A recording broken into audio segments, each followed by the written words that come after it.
Shalom Bapak Ibu Saudara sekalian, para pemirsa dari E-Wisdom, Aruna Wijaya Kita Official Channel yang Tuhan berkati berlimpah-limpah. Apa kabar? Hari-hari ini, saya percaya Bapak Ibu bersama dengan keluarga, Anda bisa mengikuti ibadah hari Minggu. Jangan lupa, tanggal 28 Agustus 2022, jam 6 pagi akan diadakan ibadah khotbah serial dari Aruna Wijaya Kita Official Channel. Saudara Tuhan, dalam kesempatan ini saya mau menyampaikan mengenai apa yang Tuhan ingin kita lakukan hari-hari ini menjelang Tuhan datang kali yang kedua. Semuanya dalam kehendak Tuhan dan biarlah kita melakukan ini seperti yang Tuhan inginkan. Jangan lupa Bapak Ibu terus bersama dengan kami dan saya percaya Bapak Ibu pasti diberkati dan jangan lupa 28 Agustus 2022 jam 6 pagi. Tuhan Yesus memberkati.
Shalom, saudara kasih Tuhan. Apa kabar?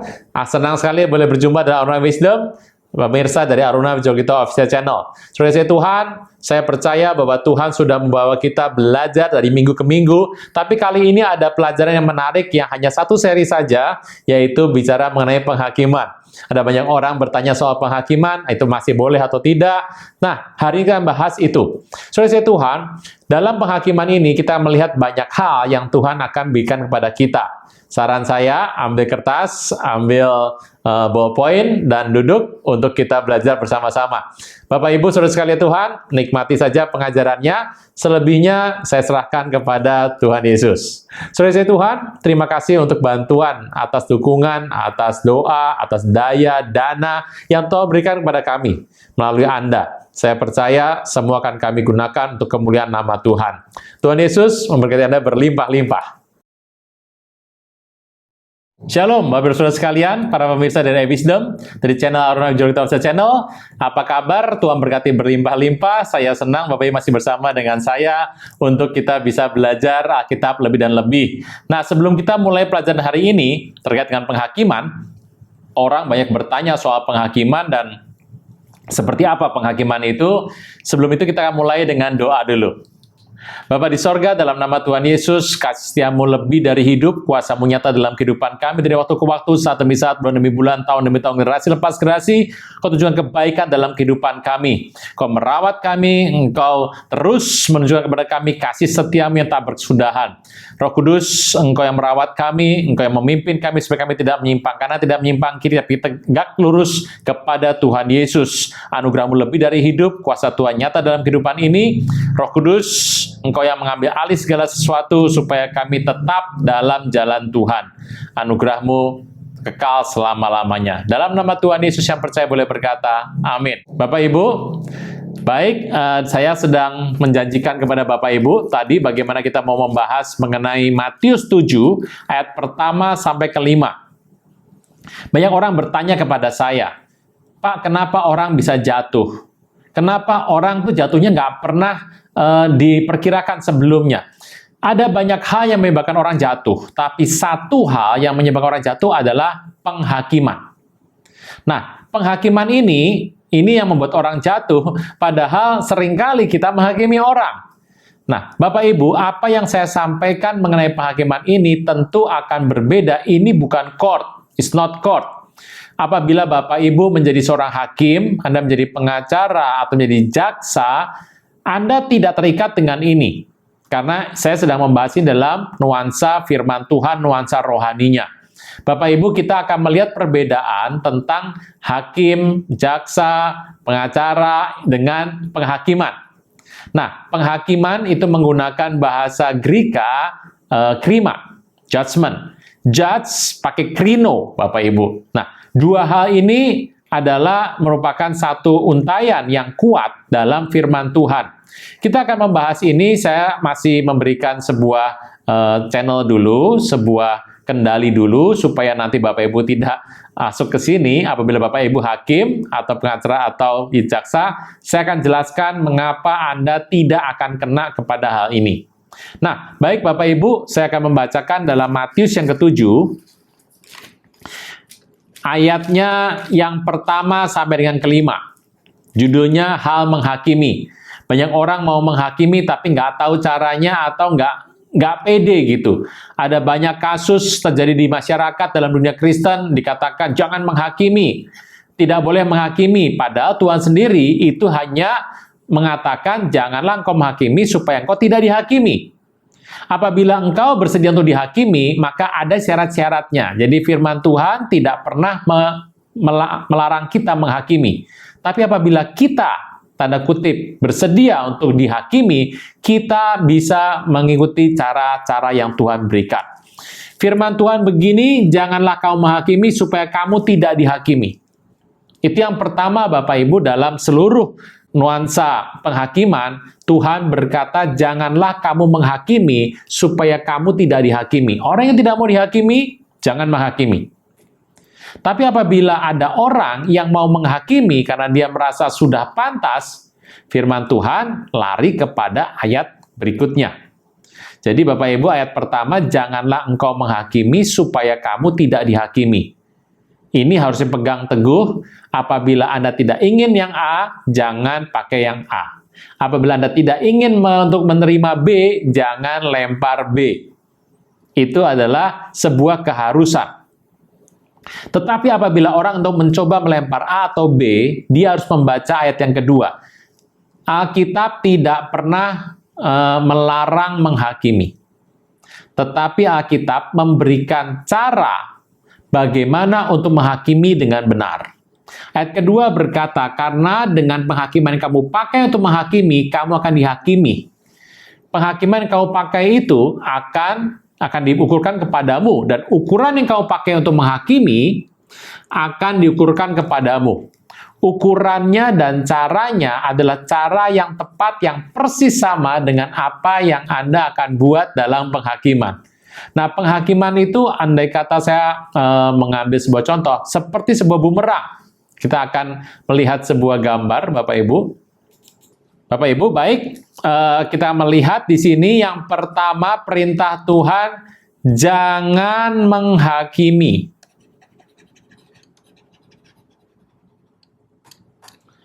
Supaya, ini Bapak Ibu jangan dipakai dalam satu kata, karena ada panjang kata-katanya, supaya kamu tidak dihakimi.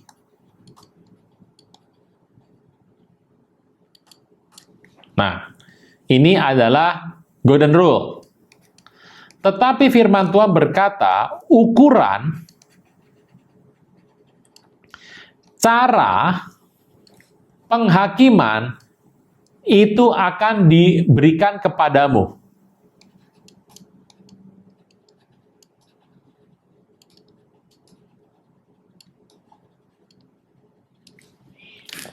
Bapak Ibu, syarat pertama sudah dipenuhi. Masih mau menghakimi seperti sebuah bumerang. Nih bumerang Bapak Ibu. Bumerang ini kebanyakan ini di Australia Bapak Ibu. Dilempar akan kembali lagi. Jadi Anda melempar 2, kembali 2. Anda melempar 4, kembali 4. Waktunya tidak dapat diprediksi. Kesempatannya tidak dapat diprediksi. Bisa datang tanpa izin, tanpa syarat. Nah, apabila ini dilemparkan kepada orang lain, maka kita akan mendapatkan bumerang yang sama. Nah, kita mendapat bumerang yang sama. Tidak akan berkurang, tidak akan bertambah, tepat sama akan diberikan kepadamu. Jangan tunda menerima Yesus. Hanya Yesus yang sanggup melepaskan Anda dari kesalahan dan dosa. Selalu ada waktu bagi Dia, tetapi tidak selalu ada waktu bagi Anda. Mari, ikuti saya mengucapkan doa berikut dengan yakin. Tuhan Yesus, ampuni semua kesalahan dan dosaku. Saat ini dengan sadar dan rela, aku mengundang Engkau sebagai Tuhan, Raja, dan Juru Selamat hidupku. Terima kasih Tuhan Yesus untuk namaku telah dicatat dalam kitab kehidupan. Amin. Nah, ini menjadi satu ukuran apakah engkau sanggup untuk memegang ini. Nah, firman Tuhan kalau Anda tidak sanggup memegang bumerang, ya jangan melempar bumerang. Karena kembali ke nomor 1 lagi. Ini. Jangan menghakimi supaya kamu tidak dihakimi. Tetapi apabila Anda sudah menggunakan bumerang, Anda harus bisa menangkap bumerang. Nah, ini menangkapnya harus bisa. Nah, tiap orang itu sama, Bapak Ibu. Ada kelemahan yang sama. Tiap orang memang berbeda-beda, tapi ada kelemahan yang sama. Nah, manusia itu punya kelemahan yang sama, yaitu suka menghakimi. Suka menilai, suka memberikan maksud kepada orang lain apabila menurut dia itu tidak sesuai. Saudara Tuhan, hati-hati supaya Anda itu adalah orang yang jago untuk menangkap apa yang Anda lempar. Banyak kali ada banyak orang yang melempar karena dia merasa, ini saya nggak bakal kena, saya lempar-lempar aja. Satu hari itu balik kepada Anda. Nah, pada saat itu kembali kepada Anda, pertanyaannya apakah Anda bisa menerima, memegang kembali, menangkap bumerang tersebut? Nah, Bapak Ibu, ini harus jadikan perhatian bagi kita. Jadi nomor 2, itu adalah ukurannya diberikan kepada kita. Simak baik-baik ini supaya dari 1 dan 2 ini saja sudah menghalangi banyak hal. Kita lihat sekarang dalam dunia Kristen, dengan mudahnya WA, dengan Twitter, Anda dengan Facebook, Anda mulai menulis, padahal itu biasanya dilakukan oleh orang dunia. Nah, sebaiknya hal ini tidak dibuat oleh orang Kristen. Masih banyak orang Kristen melakukan ini, tapi saran saya supaya ke depan kita akan semakin mengurangi ini dan tidak sama sekali. Nah, saudara saya Tuhan, yang ketiga. Ketiga dulu ya.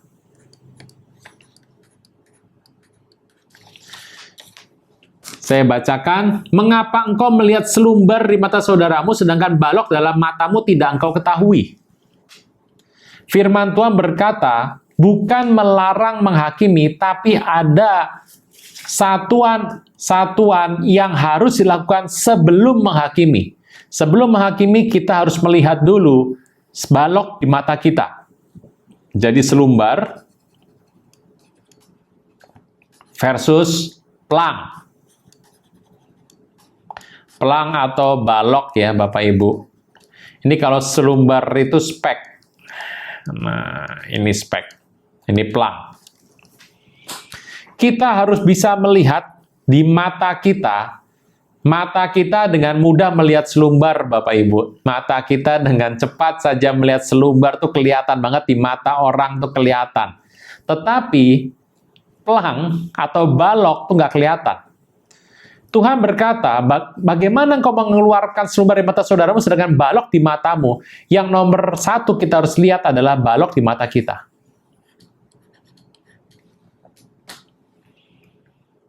Nah, masalahnya balok ini seakan-akan tidak terlihat. Nih. Jadi, ada kalanya orang yang mau menghakimi, setelah melewati 1, 2, 3, dia harus mencari orang supaya, atau teman, atau sebuah orang, atau orang yang dekat dengan dia, untuk melihat kepada dirinya, apakah masih ada balok. Anda bisa bayangkan kalau Anda melihat selumbar mata orang, balok itu harus keluar dulu. Firman Tuhan berkata begini, ayat 4. Bagaimana engkau dapat berkata pada saudaramu, biarlah aku mengeluarkan selumbar dari matamu, padahal ada balok di dalam matamu. Nih, jadi yang tujuan dari ayat ini adalah soal teknis. Nih, teknis nih Bapak Ibu. Nah, teknis ini dengan jelas mengatakan Anda harus jago. Jadi orang yang sudah bisa mengeluarkan balok, plang, dengan mudah akan menemukan selumbar dan mencabutnya. Bagaimana orang bisa berkata, selumbar aku cabut, padahal dia nggak pernah cabut balok? Itu berbahaya sekali, Bapak Ibu. Nah, dalam hal ini, balok dan selumbar ini, akan menjadi batasan, akan menjadi daerah yang kita akan hadapi. Jadi nomor satu adalah Bapak Ibu, setelah Anda ingin menghakimi, Anda harus melihat kepada orang lain, apakah diri saya juga terlibat hal yang sama? Apakah diri saya juga punya pengalaman yang sama, punya kesalahan yang sama, yang jumlahnya lebih besar, dan Tuhan ingin mengatakan, engkau harus berusaha untuk mengeluarkan terlebih dahulu balok itu. Nah, apabila balok sudah keluar, tidak ada masalah Bapak Ibu untuk Anda mencabut selumbar dari mata orang. Oke, jadi satu, jangan menghakimi supaya tidak dihakimi, bukan larangan, tapi ini perintah. Adalah sebuah cara untuk menghakimi secara benar. Ukuran cara yang akan dipakai akan diukurkan dan cara akan dikenakan kepada Anda. Yang ketiga, bagaimana balok dan selumbar. Nah, dari 3 hal ini saja Bapak Ibu, ini saya akan hapus ya Bapak Ibu, Anda akan tahu bahwa yang namanya penghakiman itu seperti tangga. 1, 2, 3, nih sana ya, 7, 8, 9. Waktu Anda ada di level 1, Anda secara tidak sadar ingin mengata-ngatai level 2 dan level 3 kesalahan-kesalahan itu. Tetapi firman Tuhan ingin supaya Anda reda dan menggantinya dengan memperbaiki diri. Nih, perbaikan. Jadi nomor 1, Anda harus belajar teknis. Teknisnya apa? Ya, mengeluarkan hal yang sama yang Anda mau katakan pada orang lain. Yaitu balok itu. Waktu Anda belajar level 2, Anda belajar level 3, level 4, level 5, level 6, level 7, sampai ke level 9. Nah, berarti ini sudah balok dong. Udah besar di balok ya. Ini sudah jadi selumbar nih, 2, 3, 2 ini selumbar semua ini. Waktu Anda sudah berhasil mengeluarkan nomor 9, maka Anda berhak untuk menyingkirkan selumbar dari mata saudara kita. Masalahnya adalah motivasi. Pada saat Anda perbaikan dari 1 ke 2, 2 ke 3, terus ke 7, ke 8, ke 9, apabila Anda sudah sampai nomor 9, maka sebetulnya niat Anda untuk menghakimi sudah hilang. Ini kuncinya Bapak Ibu. Niat Anda untuk menghakimi akan sudah hilang, akan berganti menjadi menuntun. Untuk orang lain mengalami perubahan. Atau bahasa gampangnya perbaikan lah Bapak Ibu. Nah, ini perbaikan. Jadi pada saat Anda di level 9, Anda mulai berkata-kata, keinginan Anda, level 1 saya mau menghabisi level 2, saya pengen mengatakan level 3, pengen mengatai level 4. Tapi apabila Anda merendahkan hati Anda dan perbaikan Anda buat waktu Anda di level 9, niat Anda untuk melakukan perbaikan atas diri orang, itu sudah berbeda. Anda tidak lagi menghakimi, tapi Anda akan melakukan perubahan, perbaikan. Dengan demikian, kerajaan Kristen akan diperbaharui. Nih, itu yang terjadi Bapak Ibu. Bisa ini. Jadi Bapak Ibu bisa lihat kembali, nomor 1 adalah ini yang Tuhan katakan adalah step by step. Dikatakan adalah ada levelnya, ada ukurannya. Ini seperti bumerang. Kalau ada lempar bumerang 2 itu pasti balik sama Anda. Ada lempar 4, ada lempar itu 4 pasti kembali sama Anda. Penghakiman tipenya bisa menyalahkan orang. Nah, Tuhan menghendaki supaya kita tidak terlibat di sana. Bisa ini Bapak Ibu ya. Nah, itulah yang dimaksud dengan penghakiman. Nah, seperti apa Bapak Ibu? Contohnya, misalnya sebagai seorang penyanyi, Anda diminta menjadi juri nyanyi. Anda sudah juara di 7 negara, membuat album, ada 20, dan album yang mendapatkan hadiah sudah 5 album, hadiahnya golden. Nah, Bapak Ibu, dengan kondisi seperti itu, Anda diminta untuk menjadi juri. Waktu Anda mendengar penyanyi yang sedang bernyanyi, dan Anda bisa mengatakan, kalau bisa Anda latihan sedikit pernafasan, supaya suara dan tenaga Anda itu konstan. Nah, waktu Anda berkata begitu, Anda tidak sedang mencela. Karena Anda sudah ada di 7 negara dunia, Anda sudah bikin 20-25 album, Anda sudah banyak, Anda cuma sedang memberikan sebuah motivasi, sebuah cara teknis kepada orang tersebut untuk melakukannya. Jadi, nilai Anda itu sudah naik, Bapak Ibu. Nah, kondisi yang sama bisa terjadi seperti ini. Anda belum jadi apa-apa. Anda ya baru juara di RT lah. Nah, satu hari Anda mendengarkan orang bernyanyi. Lalu Anda mulai berkata-kata. Anda berkata, kalau bisa suara ini supaya suaranya cukup kuat dan supaya stabil, maka Anda harus latihan olahraga. Orang bertanya, Anda siapa? Gitu. Nah, inilah kesalahan yang seringkali terjadi pada orang Kristen. Karena dianggap ini nggak boleh, toh. Jadi kalau menghakimi ya sudah titik, jangan menghakimi. Ayatnya nggak ada Bapak Ibu. Firman Tuhan nggak seperti itu. Janganlah kamu menghakimi supaya kamu tidak dihakimi. Tetapi ini adalah sebuah ayat. Ayat pertama sampai kelima adalah sebuah keharusan, adalah sebuah pernyataan yang Tuhan berikan kepada kita. Bapak Ibu, seorang petinju kelas berat itu nggak akan maju untuk bertanding melawan petinju kelas bulu.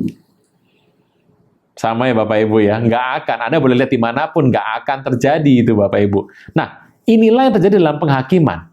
Apabila diberikan seperti itu nggak akan terjadi kemenangan atau tampilan yang bagus yang bisa ditonton oleh orang. Yang kelas berat akan lebih baik memberikan nasihat kepada yang di bawah, dan di bawah menerima ini sebagai sebuah perbaikan diri. Oh, ini dia memberikan perbaikan, memberikan keuntungan. Dan dia akan mengikutinya sebagai seorang mentor, dia akan mengikuti ini.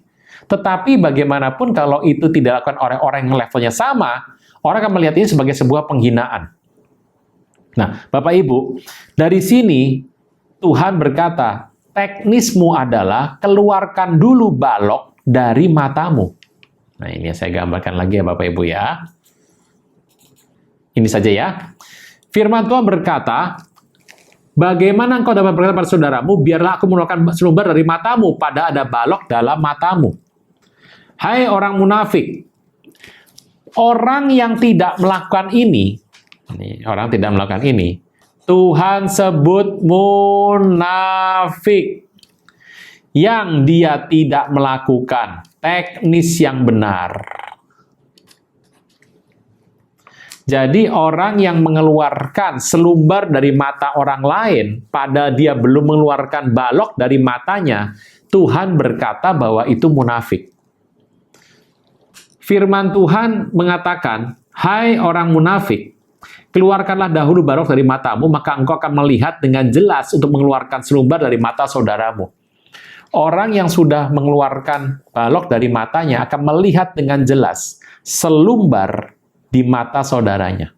Dan dia bisa Bisa ya Bapak, bukan ya, itulah bisa, mampu mengeluarkan dari mata saudaranya. Nah, hal ini adalah ciri dari teknis untuk menghakimi Bapak Ibu. Apabila penghakiman itu berjalan seperti ini, oh tidak ada berantem Bapak Ibu dalam dunia Kristen. Nah, ada beberapa pertanyaan. Saya akan hapus lagi ya Bapak Ibu ya. Ini saya hapus. Nah, yang pertama adalah 1 Korintus 4.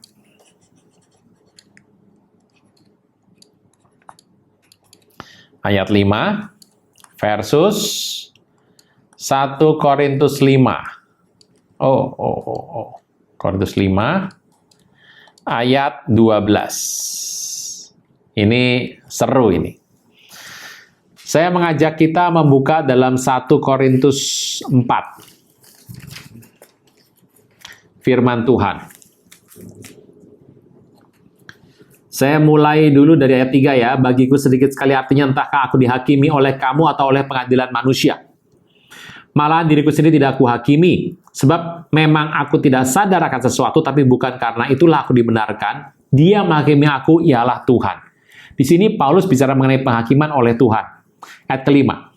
Karena itu janganlah menghakimi sebelum waktunya. Nih, ada waktunya.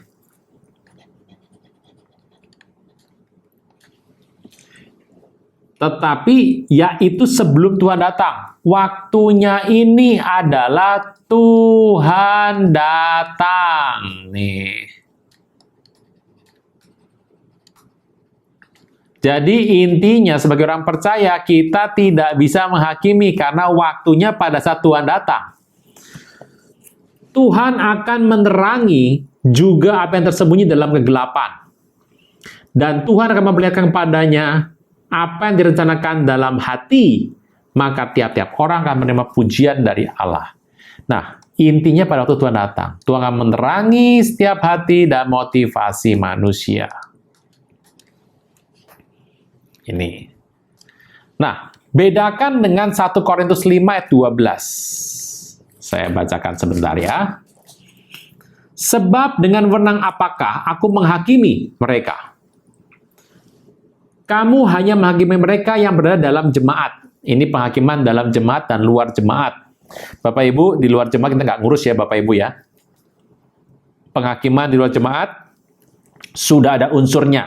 Hakim, jaksa, itu adalah unsurnya mereka yang diatur oleh undang-undang. Ini saya mau katakan bahwa menjadi hakim, menjadi pengacara, atau menjadi jaksa, Anda tidak melanggar firman. Karena Anda ada di bawah sebuah undang-undang. Dan undang-undang Tuhan yang mengatur, Bapak Ibu. Undang-undang itu mengatakan Anda harus bekerja di bawah aturan undang-undang ini. Nah, dari situ kita mengatakan bahwa di luar jemaat kita nggak bahas. Bukankah kamu hanya menghakimi mereka yang berada dalam jemaat? Nah, yang di luar jemaat gimana? Mereka yang berada di luar jemaat akan dihakimi Allah. Ini menghakimi boleh. Ini boleh nih. Tapi waktunya Tuhan datang. Lah ini kan sama nggak boleh Pak. Ini gimana nih Paulus? Ada cerita begini. Dia bilang menghakimi boleh. Asal dalam jemaat. Tapi waktunya saat Tuhan datang. Bapak Ibu, ini adalah sebuah fenomena. Kalau kita melihat penghakiman itu boleh dilakukan. Tetapi hanya sampai buah. Nih, sampai buah saja. Karena yang ini saya ganti warnanya ya. Yang ini itu Tuhan yang akan menerangi motivasi dalam hati, motivasi hati. Nah, kita menghakimi hanya buah saja. Gitu. Jadi kalau orang itu bersalah, ya kita mengatakan salah. Karena apa? Ada buahnya. Kalau dia mencuri, pencuri salah, Pak. Ya gitu. Apapun yang dia buat, kita hanya melihat buah. Kita tidak mengurusi motivasi hati. Ya saya begini karena begini begitu. Oh itu tidak ada urusannya Bapak Ibu. Nah, jadi intinya kita cuma menghakimi berdasarkan buah. Buah, ini kita hakimi. Anda salah, Anda benar, berarti buahnya. Anda tidak menghakimi motivasi hati, karena motivasi ada waktunya pada saat Tuhan datang. Apabila Anda melakukan ini Bapak Ibu, Anda akan lepas. Jadi penghakiman itu diperbolehkan. Oke, jadi buah. Nah, itu adalah penghakiman yang kita ingin dengarkan.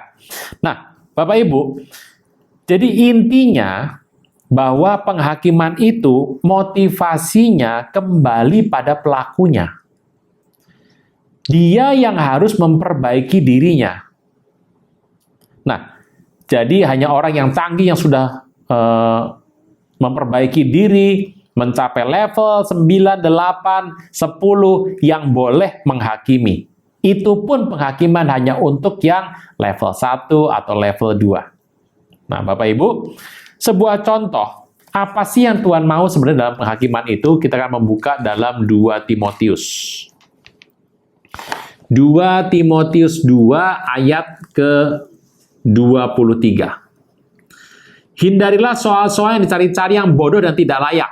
Ini Bapak Ibu seringkali kita melihat dalam dunia Kristen, ini kejadian seperti ini.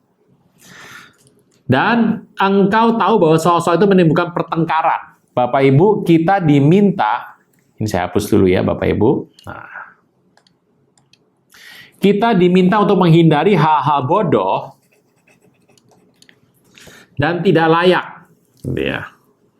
Nah, seorang hamba Tuhan, hindari soal bodoh yang layak yang tidak layak. Nah, bodoh dicari-cari ini nggak layak semua nih.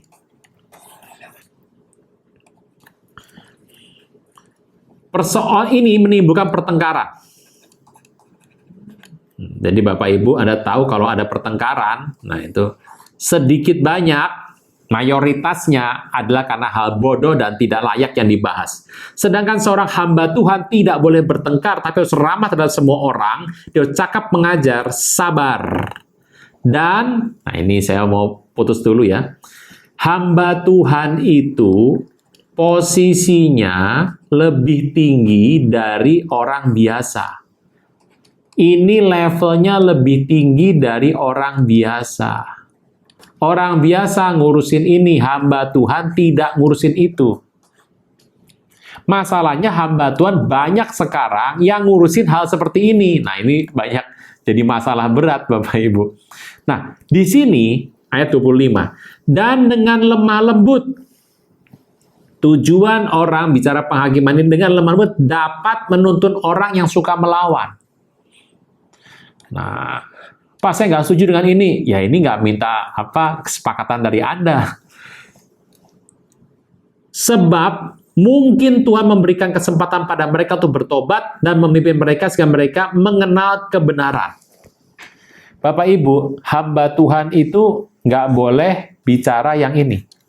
Karena menimbulkan pertengkaran. Ini menimbulkan pertengkaran, Bapak Ibu. Hamba Tuhan harus di luar itu. Nah, Bapak Ibu, tujuan dari bukannya penghakiman, bukannya penghakiman tadi kita sebutkan ya, tujuan dari penghakiman yang kita tadi bahas adalah untuk menuntun. Ini saya ganti. Menuntun. Jadi sebetulnya penghakiman yang Tuhan izinkan itu untuk menuntun orang menjadi perbaikan. Nih. Bisa ya Bapak Ibu. Jadi apabila motivasi kita benar, apabila motivasi kita lulus, kita tidak akan menghakimi motivasi, tapi kita punya motivasi yang untuk Tuhan, maka pelan-pelan semua orang dituntun mengalami perbaikan, naik levelnya. Dan ingat, waktu level Anda sudah tinggi di atas, nih, Anda sudah tidak punya minat, Anda sudah kehilangan rasa untuk menghakimi orang lain. Bapak Ibu, itu yang saya bisa sampaikan. Nah, dari sini, jika kita sudah benar semuanya akan menjadi baik. Dan kita tidak akan jatuh. Bapak Ibu, jangan lupa, saya akan uraikan 4 hal. Jangan menghakimi,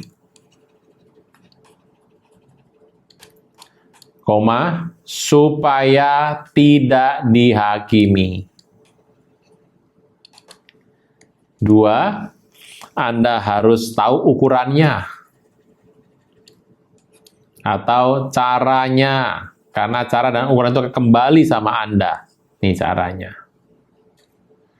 3, Anda harus periksa diri Anda. Periksa diri Anda, perbaiki diri, dan upgrade lah. Intinya upgrade. Yang keempat, Anda harus menuntun orang.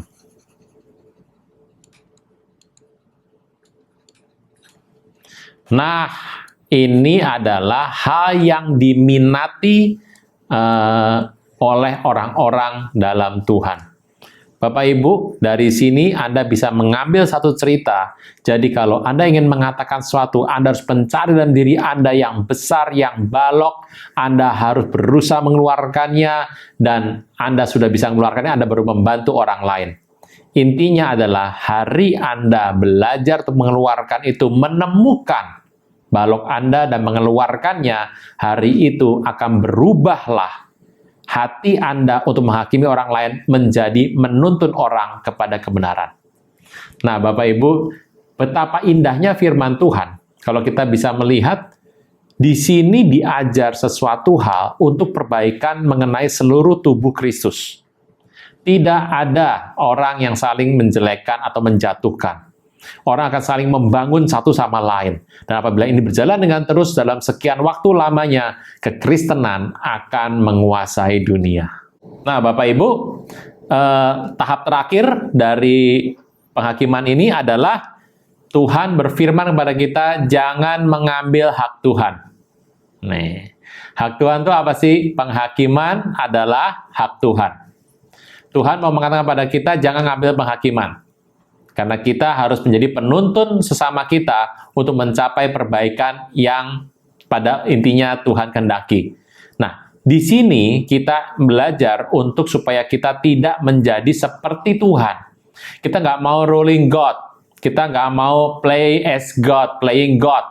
Tapi kita ingin supaya kita berkembang dengan rohani yang baik. Saudara kasih Tuhan, jangan pernah Anda pengen jadi Tuhan. Dan pembalasan adalah hak Tuhan. Nah, saudara kasih Tuhan, dalam penghakiman ini, kita melihat begitu banyak cara, ciri, begitu banyak situasi yang mirip dengan penghakiman. Kita melihat begitu banyak ciri yang mirip dengan sebuah hal yang bicara mengenai pembalasan. Saran saya adalah Anda belajar ini, Anda mengerti dan pelan-pelan, satu persatu, satu tahap demi satu tahap Anda pelajari, Anda mengerti maksudnya. Firman Tuhan, ya dan amin, dan itu mengajar kita untuk semakin dekat sama Tuhan. Jaga, hati-hati supaya tidak melangkah terlalu jauh, periksa diri supaya kerajaan Tuhan makin berkembang. Intinya adalah Bapak Ibu, selagi kita dalam dunia ini, pegang firman sungguh-sungguh, hidupmu akan menjadi berbahagia. Oke, saudara kasih Tuhan, itu saja saya dapat berikan kepada Bapak Ibu saudara sekalian. Kita selesai, dan mari kita berdoa. Bapa di sorga, dalam nama Tuhan Yesus, umat-Mu memerlukan Engkau mengajar kami satu persatu, tahap demi tahap, waktu demi waktu, supaya kami lebih mengerti firman Tuhan. Dan saat ini Engkau memberikan kami anugerah-Mu, bersama dengan Tuhan Roh Kudus kami belajar, supaya kami boleh mengerti lebih dan lebih lagi. Anugerah-Mu lebih dari hidup atas hidup kami. Bapa di sorga, dalam nama Tuhan Yesus, Engkau yang mengatur kami semua, memimpin kami, mengajar kami, supaya kami terus ada di waktu-waktu mendatang. Berkat Bapa dan Anak dan Roh Kudus dalam nama Tuhan Yesus menyertai kehidupan Anda sekalian, mulai hari ini sampai Maranatha, bahkan sampai selama-lamanya. Yang percaya boleh berkata, amin. Shalom.